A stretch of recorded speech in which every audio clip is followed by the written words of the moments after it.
मैं हूं अवनींद्र आशुतोष, आपका बहुत बहुत स्वागत है लेमन प्राइम टाइम में।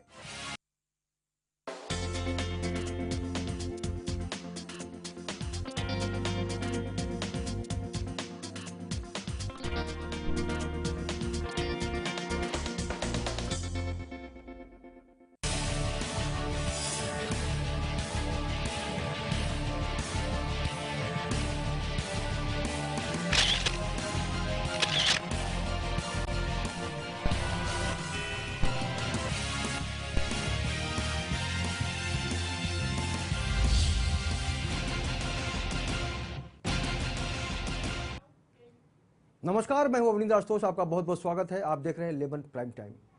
जैसा कि आपको पता है, इस देश में मोदी सरकार का राज है और 1 साल का अरसा लगभग पूरा होने वाला है और हम लगातार कोशिश कर रहे हैं कि सरकार का जो रिपोर्ट कार्ड है उसको लेकर अलग अलग लोगों की जो राय है, लोगों की जो प्रतिक्रियाएं हैं, उससे आपको अवगत कराएं। और जाहिर सी बात है, जब भी मोदी सरकार की चर्चा होती है तो विकास की भी बात होती है। लेकिन आज हम जानेंगे कि वाकई आम आदमी या फिर मुंबई के जो जाने माने नेता हैं, उनकी क्या सोच है सरकार के रिपोर्ट कार्ड को लेकर।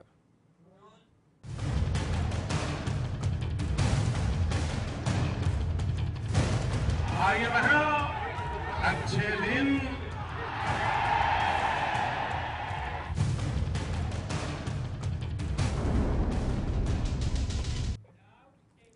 तो मोदी सरकार का 1 साल पूरा है और काफ़ी तैयारियां हो रही है जश्न मनाने की, क्योंकि वादा किया गया था कि अच्छे दिन आएंगे और जाहिर सी बात है, जब अच्छे दिन आएंगे तो हर कोई खुश होगा।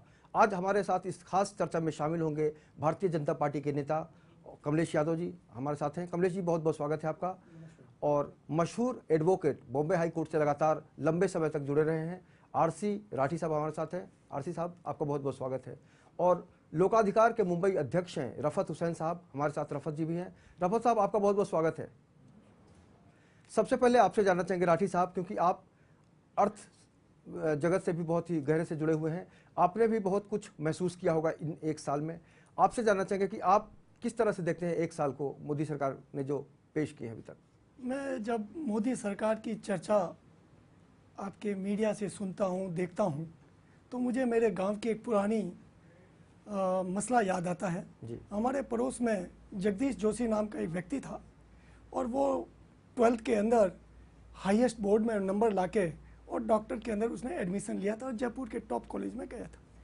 और 1 साल के बाद मैं घर आया तो हमारे गांव के हर बूढ़ा बड़ा बच्चा उसके पास जाता है, बोलता है डॉक्टर साहब मेरा सिर दुख रहा है, कोई बोलता है मुझे रात को नींद नहीं आती है, कोई बोलता है पेट होता है, कोई बोलता है अंकल अंकल मेरे को याद नहीं रहता है, मुझे दवाई दो।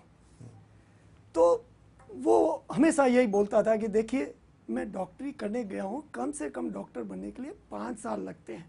5 साल पहले अगर मैं आपको कोई प्रिस्क्रिप्शन भी लिख के दे दूंगा तो भी केमिस्ट आपको लिख के नहीं दे, वो दवाई नहीं देगा।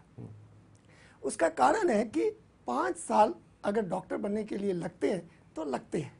वैसा ही मैं उसी मसले को अपने सामने रख के देखता हूँ, तो मैं आपको यही कह सकता हूँ कि 5 साल जनता ने उनके विकास के नारे को दिए हैं, तो 5 साल तक हम कुछ भी उस बारे में कहते हैं तो हमारे लिए एक जास्ती होती है कि 1 साल के अंदर कोई डॉक्टर नहीं बन सकता है।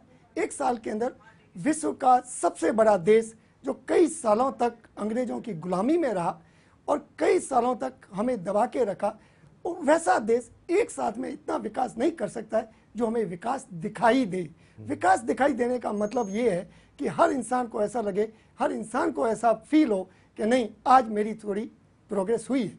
परंतु फिर भी मैं ये जरूर कहूँगा, जब मैं उस डॉक्टर के पास पहुँचा तो मैंने ये कहा था कि अंकल आपने 1 साल में जयपुर रह के क्या अनुभव किया। तो उन्होंने अपने अनुभव में बताया कि साहब मेडिकल के अंदर पहले 2 महीने तो मेरे रैगिंग में चले गए, फिर 3 महीने मेरे ऐसा हुआ, 4 महीने तक तो मैं हिंदी और इंग्लिश मीडियम के बीच में घूमता रहा क्योंकि हम अपने गांव में हिंदी होती है। तो उसने अपना अनुभव बताया, तो भी मैंने पूछा कि भाई कुछ ऐसा नहीं, तो क्या थर्मामीटर से टेम्परेचर लेना, बीपी लेना, उसकी क्या बीमारी ये देख सकता हूँ, समझ सकता हूँ, परंतु अभी और समय लगेगा ऑपरेशन सबका ऑपरेशन करने के लिए। तो वही आज कंडीशन मैं समझ रहा हूँ मोदी साहब के लिए। हर इंसान सोचता है कि भाई 5 साल के लिए आपने सत्ता दी है, 1 साल में विकास कैसे हुआ। तो मेरा अनुभव 1 साल का मोदी सरकार की गवर्नेंस में मुझे कैसा लगा वो मैं कह सकता हूँ। मैं ये नहीं कह सकता हूँ कि मोदी सरकार सफल रही कि ये रही। हाँ, जब आप मुझे 5 साल के बाद में इसी स्टूडियो में बुलाओगे तो मैं जरूर कहूँगा कि मोदी सरकार सफल रही या विकास किया, या उन्होंने दुनिया से ब्लैक मनी, जो फॉरेन में ब्लैक मनी वो लाए, या देश के अंदर ब्लैक मनी है उन्हें कुछ निकालने का रास्ता किया, या उन्होंने जो हमें वादा किया था कि अच्छे दिन आए, वास्तविक में कितने लोगों के अच्छे दिन आए, ये मैं तभी कह सकता हूँ। मैं अभी अपना अनुभव जरूर आपको बता सकता हूँ। बिल्कुल। रफत हुसैन साहब, आपने भी महसूस किया होगा कि एक साल में क्या बदला या कुछ नहीं बदला, आपने कैसे देखा इस एक साल को? मैं इतना कह सकता हूँ जी कि मोदी जी आए थे, वो ये कह के नहीं आए थे कि मैं 5 साल तक राज करूँगा और 5 साल में हिंदुस्तान को बदलूँगा। इन्होंने ये कहा था कि सिर्फ 3 महीने में 90 दिन के अंदर मैं देश की पूरी हालात बदल दूँगा। बताइए, आज 1 साल हो गया है, इन्होंने अच्छे दिन कहाँ है? जब से मोदी जी कुर्सी पर बैठे हैं, मैं समझता हूँ हिंदुस्तान का दुर्भाग्य है कि आज 68 साल में इतने बुरे दिन नहीं थे जो पिछले 1 साल में हिंदुस्तान में वो बुरे दिन आए हैं। दूसरे, इन्होंने जो गंगा सफाई का मुद्दा इनका था, क्या हो गया? इन्होंने जो हिंदुस्तान को क्लीन दिया कि भाई सफाई करेंगे हम हिंदुस्तान की, हर एक को काम पे लगाया, उसका क्या किया? अरे ये लोग मजाक करते हैं। बताइए, खुद ही कचरा फेंकते हैं और उसके बाद इनके एमपीज वगैरह आते हैं और खुद झाड़ू लगाते हैं और चले जाते हैं। आप ही के चैनल पे हमने ये सब देखा है। तो हिंदुस्तान के अंदर मोदी जी की सरकार ने 1 साल के अंदर अभी तक तो कुछ नहीं किया, और ये आने वाले 5 साल बाद भी, जो हमारे दोस्त एडवोकेट साहब बता रहे थे, मुझे नहीं लगता जब 1 साल में उन्होंने कुछ नहीं किया तो आगे भी वो कुछ कर पाएंगे। मुझे बिल्कुल महसूस होता ही नहीं है। बिल्कुल। लेकिन उम्मीद कर रहे हैं कि नहीं आप? नहीं, मुझे बिल्कुल उम्मीद नहीं है। 1 साल में उन्होंने क्या किया बताइए ना मुझे। कुछ भी नहीं किया उन्होंने। हाँ, 1 साल में इतना जरूर किया कि अल्पसंख्यक के लोगों के जो 5% आरक्षण मिलता था उसको कम किया। मतलब कुछ उन्होंने ऐसे काम किए जो उन्होंने नहीं करना चाहिए थे, जिससे देश के हालात और खराब हुए। लोग बेरोजगार हो गए, लाखों लोग, जैसे बीफ बैन लगा दिया इन्होंने, इससे लाखों लोगों के ऊपर फर्क पड़ा है, किसानों के ऊपर फर्क पड़ा है। आप देखिए देश के अंदर किसानों की हालात क्या है। पूरे देश के अंदर आप देखेंगे तो हजारों किसान आत्महत्या कर रहे हैं। हाँ, हमारे मोदी जी को इतनी फुर्सत ही नहीं मिल रही है कि तो कांग्रेस के राज में भी होता था आत्महत्याएं, तो काफी लंबे समय से मतलब किसान करते रहे। मैं कांग्रेस के राज में 59 रुपए डॉलर था, आज मोदी जी के राज में 65 रुपए डॉलर हो गया। दूसरे देश के अंदर जो कांग्रेस के राज में हुआ है कि भाई महंगाई हद से ज्यादा बढ़ गई थी, मोदी के राज में भी तो वही हो रहा है। किधर महंगाई कम हुई है? पेट्रोल के दाम देखिए, सब्जी के दाम देखिए, दालों के दाम देखिए, किधर कम हुआ है? अच्छे दिन आए किसके? अच्छे दिन नहीं, मैं समझता हूं हिंदुस्तान के सबसे बुरे दिन इस वक्त चल रहे हैं, और अभी आगे आने वाले 4 साल तक यही बुरे दिन आपको देखने को मिलेंगे। कहीं पर भी कुछ फायदा नहीं होगा। खैर, ये तो सरकार बताएगी कि आने वाले दिन कैसे होंगे। हमारे साथ हैं भारतीय जनता पार्टी के नेता कमलेश यादव जी। कमलेश जी, आप क्या कहेंगे इन आरोपों पे? आप जैसा चश्मा लगा करके देखेंगे वैसे ही आपको दिखाई देगा। आप काला चश्मा लगा करके देखेंगे तो आपकी पूरी दुनिया काली दिखाई देगी। मोदी साहब ने पिछले 1 साल में सबका साथ सबका विकास यह नारा लेकर के देश को एकता में सबको एक साथ लेकर के पिरोने का काम उन्होंने किया है। आप देखेंगे, जैसे राठी साहब ने पहले ही कहा कि अभी आपने शुरुआत की है, मोदी साहब ने शुरुआत की है। आप देखिए ढांचागत निर्णय जितने भी है उन्होंने लेने का काम किया। हिंदुस्तान को इतने सालों से किस तरह से विकसित करना है, किस तरह से पंचवर्षीय योजनाएं बना करके लोगों को योजनाएं बनती थी, अमल में नहीं आती थी, अब नीति आयोग बना दिया गया।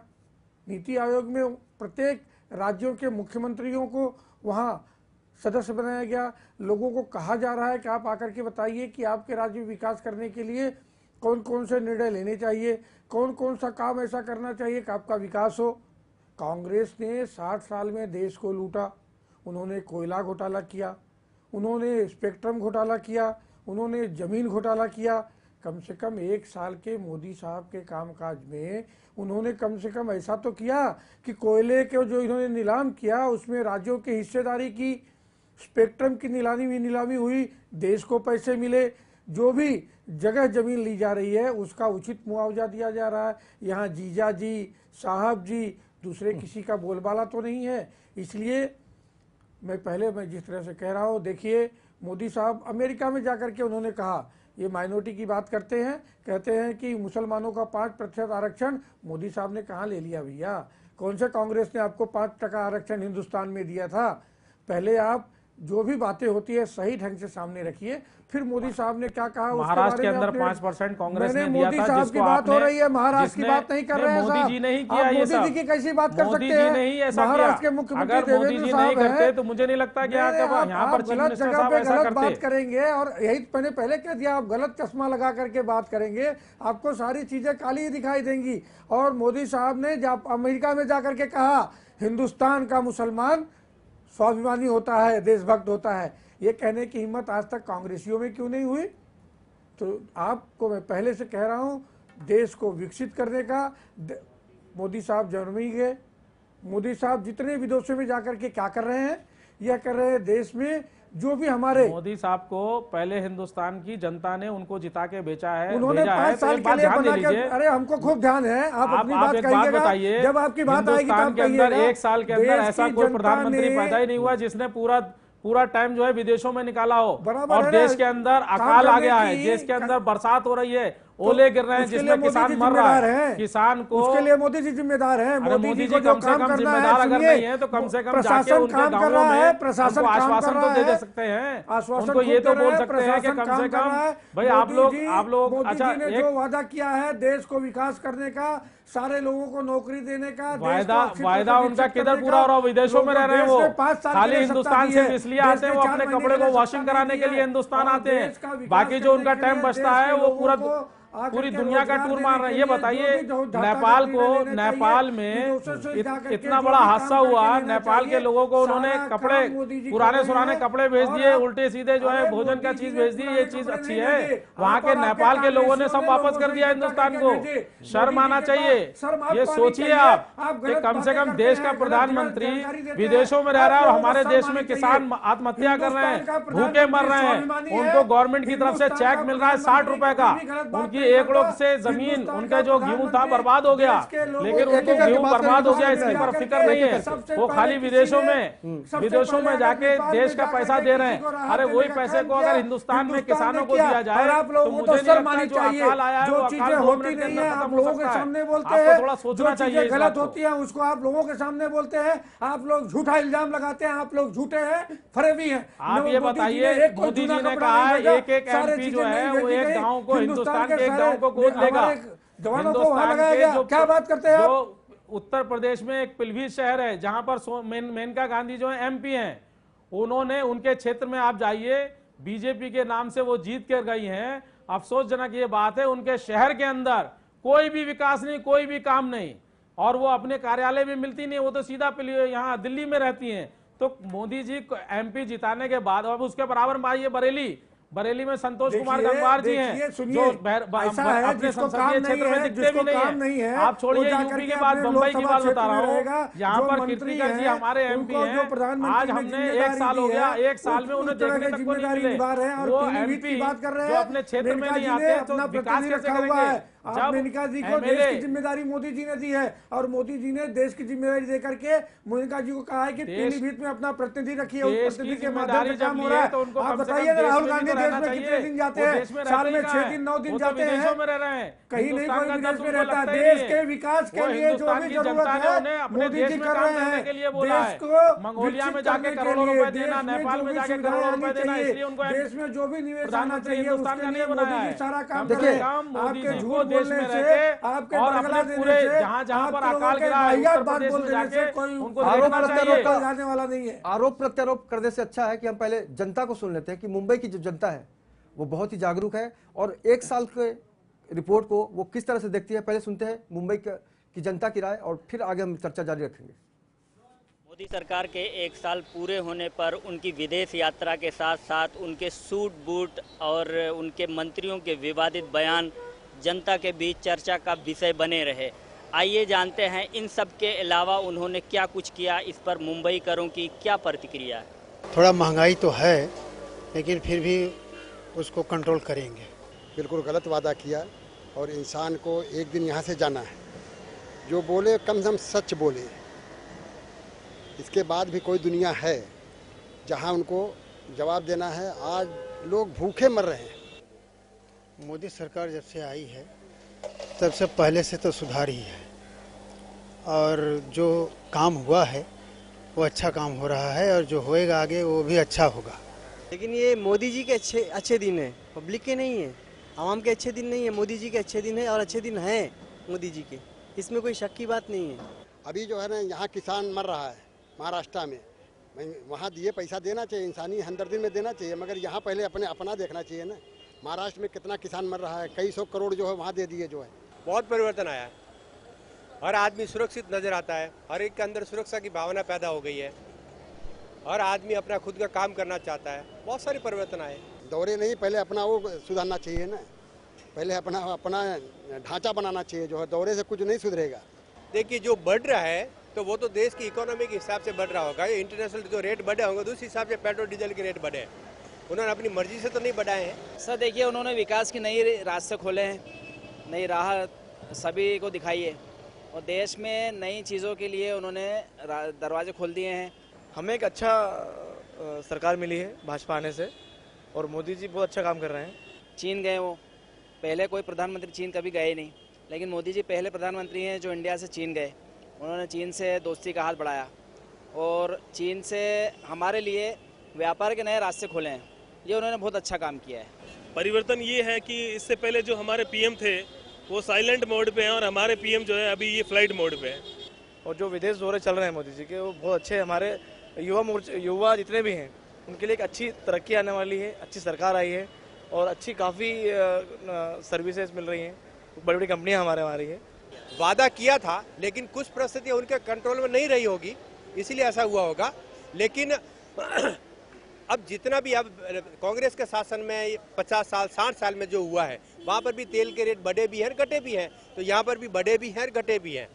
अभी ये देखते हैं कि हिंदुस्तान कब आ रहे हैं, तो अभी घूम रहे हैं, सारी चीज़ें जायजा ले रहे हैं। अब देखो उसके बाद क्या इम्प्लीमेंटेशन होती है वो देखेंगे, लेकिन अभी तक ऐसा 1 साल में कुछ ऐसा लगा नहीं हमें। मोदी जी कोशिश कर रहे हैं, हम भी आज पब्लिक के नाते मैं भी ये सोच रहा हूँ कि भाई मोदी जी कोशिश कर रहे हैं तो मैं हाँ मिला सकता हूँ, उस पर आम आदमी का कंट्रोल तो है नहीं। बच्चे को 4 साल में उम्मीद है, जैसा लोग कह रहे हैं कि ये एक हार्ड डिसीजन मेकर पर्सन है, तो हम ऐसे हार्ड डिसीजन की उम्मीद करते हैं। मोदी सरकार के 1 साल के शासन के दौरान जनता उतनी संतुष्ट नज़र नहीं आ रही है जितनी कि उसे होनी चाहिए, पर इस बात का भरोसा करीब सभी में दिखाई पड़ रहा है कि आने वाले दिनों में ज़रूर अच्छे दिन आएंगे। कैमरामैन देवानंद सिंह के साथ मैं अब्दुल हकीम हाशमी, लेमन न्यूज़, मुंबई। तो जनता को आपने सुना, अब ऐसे में जाहिर तौर पर कांग्रेस की भी बात सुननी चाहिए। जयराम रमेश बहुत ही वरिष्ठ नेता है कांग्रेस के, उन्होंने क्या कहा है मोदी सरकार के 1 साल के बारे में, सुनते हैं जयराम रमेश को। A year ago, Mr. Modi said, "Skill India, skill India." 1 year later, what we see is not skill India, but kill India. Killing of parliament, killing of judiciary, killing of civil society. Skill India has become kill India. First, 1 year ago, Mr. Modi promised maximum governance, minimum government. That was the philosophy of Mr. Modi. कई बातें की उन्होंने, लेकिन राठी साहब उन्होंने कानून के ऊपर भी अपनी टिप्पणी की है। क्या आपको लगता है कि वाकई कानून ने दम तोड़ दिया है? नहीं, मुझे ऐसा नहीं लगता है कि कानून ने कोई दम तोड़ा है। मैंने पहले अभी आपको थोड़ी देर पहले बताया था कि मैं अपने अनुभव बताऊंगा। मैं ये एक दूसरे के ऊपर किया नहीं किया इसमें मैं ज़्यादा नहीं जाना चाहता हूँ, क्योंकि जो सरकार के रूलिंग पार्टी के होते हैं वो हमेशा अपनी अच्छाई देखते हैं और जो अपोजिशन में होते हैं वो हमेशा ये देखते हैं। तो मेरा ऐसा ही सोचना है कि काला चश्मा सफ़ेद चश्मे में जैसा देखोगे ये ऐसा देखा। मेरा चश्मा पहले प्रैक्टिकल लगा हुआ है, परंतु मैं थोड़ा सा एनालिसिस जो आपको दे रहा हूँ वो एक बिना चश्मे की दे रहा हूँ। मोदी जी ने कहा था कि पहला उनका एक नारा था, अच्छे दिन आएंगे, अच्छे दिन आने वाले हैं। तो उसका उनका ये शायद मतलब मैंने समझा है कि भाई मैं विकास करूँगा, और विकास की दर होती है तो ही अच्छे दिन आते हैं। मैं एक छोटा सा एग्जांपल देता हूँ कि अगर घर के अंदर पैसे आएंगे, सभी लोग नौकरी करेंगे, सभी लोग बिजनेस करेंगे, सभी आदमी घर के कमाएंगे, तो जरूर घर का थोड़ा स्टैंडर्ड बढ़ता है, विकास होता है। एक छोटी सी बात है, वैसे देश का होता होगा। तो वो उन्होंने कहा था। दूसरा उन्होंने एक बात की थी कि भाई एक नारा वो हमेशा अपने भाषण में देते थे, A फॉर एक घोटाला, B फॉर बफोर्स घोटाला, C फॉर कोयला घोटाला। और ये घोटालों के कारण उन्होंने जो पहला घोटाला पकड़ा था, कोयला घोटाला, जिसका जब ऑक्शन हुआ तो जो पैसे उन्होंने आए हैं और स्टेट गवर्नमेंट को भी दिए हैं और जो पारदर्शिता हुई है, इसके बारे में कोई भी पार्टी, कोई भी देश का व्यक्ति नहीं बोलता है कि क्या है। तो मैं ये समझता हूँ कि इतना बड़ा कलेक्शन बहुत ही कम समय में किया और बहुत ही पारदर्शिता से किया, इसका मुझे कहीं अपोजिशन नहीं दिख रहा है। अभी आपने जनता के व्यू देखे, कुछ देर पहले मेरे दोनों सहयोगी, ऐसा लग रहा है रूलिंग और अपोजिशन जैसे, उन्होंने भी अपने अपने दिए। पर ये मेरे को मेन मुद्दा लग रहा है कि इतना सारा पैसा उन्होंने ये किया। उन्होंने एक अपने बात में कही थी, उनका एक और भी भाषण में एक न्यूज़ था कि हर एक के अकाउंट में 15 लाख रुपए आएंगे। 15 लाख नहीं आए हैं, ये मैं मानता हूं, क्योंकि ये फिजिकल चीज है, दिखती है, नहीं मानता हूं। परंतु 15 लाख नहीं आए, परंतु उनकी नीति देखो उनकी सरकार की। सबसे पहले उन्होंने एसआईटी का गठन किया। आज दिन तक एसआईटी का गठन नहीं हुआ था। आज उन्होंने दूसरा किया कि एक्ट पास किया। एक्ट के अंदर किया कि अगर आप ब्लैक मनी प्रेम से लाओगे तो 30% और 30%, थोड़ी सी डिफिकल्टीज में लाओगे तो 30 और 90 और ऊपर से जेल देंगे। आज मैं और भी सुनने में आया है कि हमारे टॉप जो फाइनेंस कमेटी में हैं लोग, उनको वो फॉरेन भेज रहे हैं 1 to 1 सामने टू सामने डिस्कशन करके कि कौन वो महानुभाव है जो इंडिया का पैसा वहां जमा कर रहा है, वापस क्यों नहीं ला रहा। आज मैंने एक और देखा कि ये गवर्नमेंट एक गोल्ड डिपॉजिट स्कीम निकाल रही है 99। अगर ये स्कीम आती है तो मैं जहां तक सोचता हूं कि हमारी जो जीडीपी है, जो हमारा ब्लैक और डेड इन्वेस्टमेंट घरों में पड़ा है, वो अगर बैंकों के थ्रू सर्कुलेशन में आता है तो मैं सोचता हूं कि जीडीपी के अंदर कम से कम 2% इजाफा हो सकता है, कम से कम। क्योंकि हम हर साल मैं थोड़ा सा भाई साहब बात करना चाहता हूं जनता के सामने, बड़ी सिंपल वे से। हम हर साल 1000 और से लेके 1200 टन सोना इंपोर्ट करते हैं। इससे क्या जाता है आप देखिए, इससे हमारी फॉरेन एक्सचेंज जाती है, और हमारी फॉरेन एक्सचेंज जाने से ये 62 रुपये 63 रुपये जो डॉलर चलता है, ये कल 70 भी हो सकता है, 80 भी हो सकता है। इसे कैसे रोका जाए। आज हमारे भारत के पास करीब करीब 22 से लेके 25,000 टन सोना पब्लिक में पड़ा है। अगर वो बैंकों के सर्कुलेशन में आता है तो हमारी ताकत का एक और इजाफा होता है कि दुनिया के अंदर नोट, डॉलर, रुपया और रियाल या कोई और करेंसी क्यों ना हो, येन क्यों ना हो, कोई भी करेंसी हो, ये सभी करेंसी की जो मदर करेंसी है वो गोल्ड है। और हिंदुस्तान के पास इतना गोल्ड होने के बाद में जनता के पास अगर वो सर्कुलेशन में जाता है तो बहुत ही। अभी ये स्कीम प्री मैच्योर है, इसके ऊपर ज़्यादा तो डिस्कशन नहीं कर सकते हैं, परंतु उन्होंने जो बताए हैं कि इस स्कीम के अंदर हम ये नहीं पूछेंगे गोल्ड कहाँ से आया है, इसके ऊपर जो भी कैपिटल गेन होगा वो टैक्स फ्री होगा, ये वेल्थ टैक्स से फ्री होगा। तो मुझे ऐसा लग रहा है कि जो पैसा हमारे यहाँ डेड इन्वेस्टमेंट में होता है, चाहे ब्लैक मनी के फॉर्मेट में हो चाहे वाइट मनी के फॉर्मेट में हो, what ever it may be, परंतु वो जो डेड इन्वेस्टमेंट वर्ड में यूज कर रहा हूँ वो निकल के अगर हमारी ग्रोथ में, डेवलपमेंट में आता है तो हमारा सबसे ज़्यादा इसका फायदा होता है। तो इन चीज़ों से मुझे ऐसा लग रहा है कि उनकी नीति तो विकास की तरफ है, जरूर है, और ये करते हैं। और जो फंडिंग की बात करें कि फॉरेन से गए थे, ये थे, अब महंगाई क्यों, एक उनका मुद्दा महंगाई भी था, जिसे इन्फ्लेशन भी कह दो, कुछ भी कहो।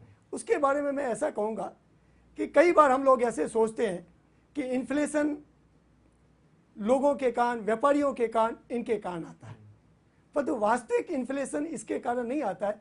जो इनडायरेक्ट टैक्स हमारे ऊपर बढ़ते हैं कमोडिटीज के ऊपर, वो इनडायरेक्ट टैक्स जब सामानों के बढ़ते हैं तो हर सामान महंगा होना चालू हो जाता है। मैं एक छोटा सा एग्जांपल आपके मीडिया के थ्रू जनता को देना चाह रहा हूँ। 1 जून से ये जो 12.3% सर्विस टैक्स है, जो 14% होने जा रहा है। 14%। तो ये ऐसे फैक्टर होते हैं जो ट्रांसपोर्ट पे भी लगता है, 16-17 सर्विसेज को छोड़ के हर सर्विस पे लगता है, एजुकेशन पे भी लगता है। ये सर्विस टैक्स हर आइटम जो सर्विस प्रोवाइड करता है, कंसल्टेंसी हो, डॉक्टर की फीस हो, दवाई हो, कहीं ना कहीं ट्रांसपोर्ट के मीडियम से उसके ऊपर लगता था, भाव बढ़ते हैं। अभी आपको एक और चीज़ बताऊं कि इसके कारण ज़्यादातर मनी ब्लैक जनरेट होती है, और वो ब्लैक जनरेट ऐसे होती है, कहीं एक्साइज की चोरी हो रही है तो वो सर्विस टैक्स की नहीं करा, सर्विस टैक्स की हो रही है वेट की नहीं करा। ये जितने सारे टैक्सेस इनडायरेक्ट हैं, ये गवर्नमेंट चाहती है कि भाई जीएसटी आया जाए। अब ये जीएसटी जो मुद्दा है, ये तो पहले वाली गवर्नमेंट का भी यही मुद्दा था, अभी इसको अपोज कर रहे हैं, तो कोई ठोस कारण नहीं है कि भाई क्यों आप इसे रोक रहे हो। लेकिन जब तक जीएसटी नहीं आएगी तब तक विश्व का कोई भी आदमी इंडिया में मेक इन इंडिया नहीं कर सकता है, क्योंकि हमारे कानून इतने कॉम्प्लिकेटेड हैं कि एक्साइज का एडवोकेट चार्टर्ड अकाउंटेंट अलग है, सर्विस टैक्स का चार्टर्ड अकाउंट अलग है, वेट का चार्टर्ड अकाउंट अलग है। ठीक है राठी साहब, तो इसके लिए ये सोचते हैं 10 में से कितने अंक देंगे?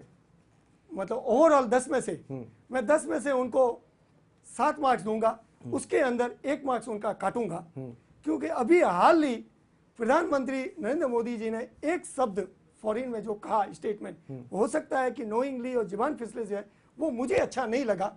उन्होंने क्या कहा कि इंडिया को अभी स्किल इंडिया के नाम से जानते हैं, पहले स्किम इंडिया के नाम से जानते हैं। ऐसा शब्द फॉरेन में जाके एक प्रधानमंत्री कहता है तो दर्द होता है, और पर्टिकुलरली भारत माँ के लिए कोई अगर आदमी कहता है, सच कड़वा होता है राठी साहब। हाँ, लेकिन तो मुझे ऐसा लगता है, आपकी बात सही है, सच कड़वा होता है, परंतु फिर भी हम इंडियन हैं, कभी ऐसे नहीं बोलते हैं कि ये मेरे माँ का पति है, हम यही बोलते हैं ये हमारे पिता है, पिताश्री है, ये हमारी एक तहजीब है। इस तहजीब को वक्त की कमी है, इसलिए रफत साहब आपसे चाहेंगे कि 1 साल का जो कार्यकाल रहा है उसको आप कितना नंबर देना चाहेंगे? उन्होंने ऐसा कोई काम ही नहीं किया जिसमें कोई नंबर दिया जा सके, नंबर देने लायक कोई काम ही नहीं है, एक भी नंबर देना बेकार है। चलिए हम कोशिश करेंगे कि आने वाले दिनों में आप नंबर जरूर तलाशें।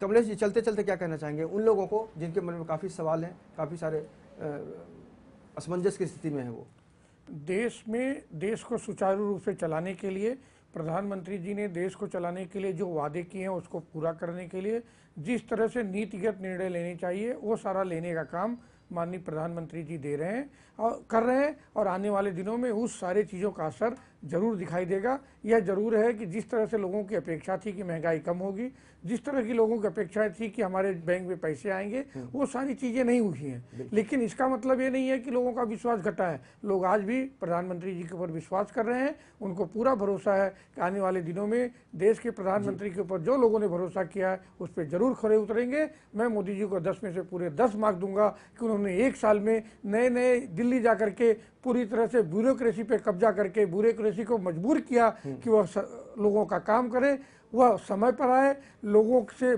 सरकार पारदर्शी हो। ये सारा काम जो उन्होंने किया वह एकदम काबिले तारीफ है। ठीक है, आपने बड़ी अच्छी बात की है, लेकिन सबसे बड़ा सवाल यह है कि जिस दिन जनता ने 10 में से 10 नंबर दिया उस दिन हम समझेंगे कि सरकार का जो कार्यकाल है वो सार्थक है। इस चर्चा में शामिल होने के लिए रफत हुसैन साहब आपका बहुत बहुत शुक्रिया, आरसी राठी साहब आपका बहुत बहुत शुक्रिया, कमलेश यादव जी आपका भी बहुत बहुत शुक्रिया।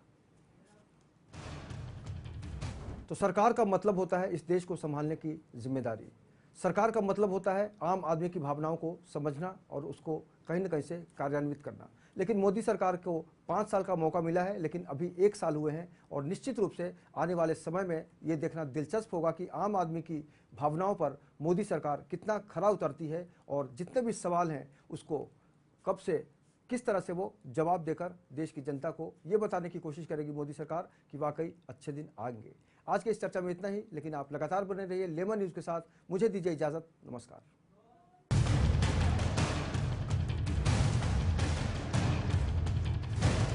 आइए बहनों, अच्छे दिन